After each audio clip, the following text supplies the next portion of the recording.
അനിയനൊക്കെ ആയിട്ട് ഈ അടുത്ത കാലത്താ സ്നേഹമായത്. ഭയങ്കര ബഹളമാണ്. രണ്ടു കൂട്ടരുടെ ഭയങ്കര കേസും വഴക്കൊക്കെ ആയിരുന്നു പണ്ട് തൊട്ടേ.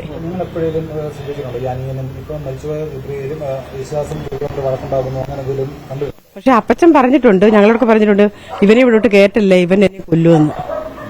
പക്ഷെ ഇവനെ എല്ലാരെയും അകറ്റിയിട്ട് ഈ ഗബ്രിയേൽ കയറിയതാ. ഞാൻ ആ അപ്പച്ചനെ കയറി. ആ അപ്പച്ചനോട് ചോദിച്ചു. എനിക്കല്ലാതെ കൂടുതൽ വിവരങ്ങളൊന്നും അറിയത്തില്ല.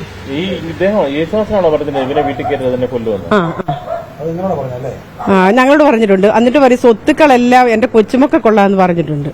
അരമണിക്കൂർ പോലും എടുത്തില്ല. മരിച്ചോ ഇല്ലെന്നും നമുക്കറിയത്തില്ല. അവരുടനെ അങ്ങ് ആംബുലൻസ് വിളിച്ചും കൊണ്ടുപോയിരുന്നു. അവര് പറഞ്ഞൊരു 6 മണിയൊക്കെ ആയെന്നാ പറഞ്ഞു. അപ്പുറത്ത് ചേച്ചിയൊക്കെ പറഞ്ഞ് ഞങ്ങൾ അറിഞ്ഞ്. ഇവിടെ വന്നിട്ട് പറഞ്ഞ് അവര് വേലക്കാരുത്തി ഉണ്ട്, യേശുദാസും വേലക്കാരുത്തി, പിന്നെ അനിയനാപ്പം കൂടുതലായിട്ടവിടെ നിൽക്കുന്നത്. രാവിലെ ഞങ്ങൾ ചെന്നപ്പോൾ അവിടെ ഉണ്ട്. രാത്രിയിലുണ്ടോന്നൊന്നും അറിയത്തില്ല. അനിയനും ഭാര്യയും ഈ വേലക്കാരുത്തി.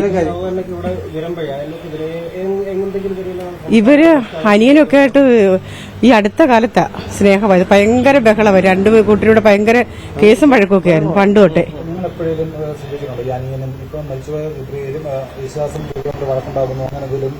പക്ഷെ അപ്പച്ചൻ പറഞ്ഞിട്ടുണ്ട്, ഞങ്ങളോടൊക്കെ പറഞ്ഞിട്ടുണ്ട്, ഇവനെ ഇവിടോട്ട് കേറ്റല്ലേ, ഇവൻ എന്നെ കൊല്ലുമെന്ന്. പക്ഷെ ഇവനെ എല്ലാരെയും അകറ്റിയിട്ട് ഈ ഗബ്രിയേൽ കയറിയതാ.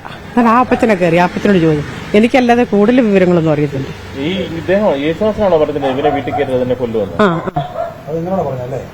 ഞങ്ങളോട് പറഞ്ഞിട്ടുണ്ട്. എന്നിട്ട് പറയും സ്വത്തുക്കളെല്ലാം എന്റെ കൊച്ചുമൊക്കെ കൊള്ളാന്ന് പറഞ്ഞിട്ടുണ്ട്. പക്ഷെ ഇതല്ല, ഓർമ്മക്കുറവൊക്കെ ഉണ്ടായിരുന്നു. അങ്ങനെ. പക്ഷെ ഞാൻ ശരിക്കും കണ്ടില്ല. ഞങ്ങൾ ദൂരെ വന്നിട്ട് നോക്കിയതേ ഉള്ളൂ. അപ്പുറത്തെ ചേച്ചിയാണ് കൊണ്ടുപോകാൻ, വേറെ ആരെയും വിളിച്ചില്ല. അവര് തന്നെ പെട്ടെന്ന് കൊണ്ടുപോകായിരുന്നു. അല്ല, ആംബുലൻസ് വിളിച്ചു കൊണ്ടുപോകായിരുന്നു.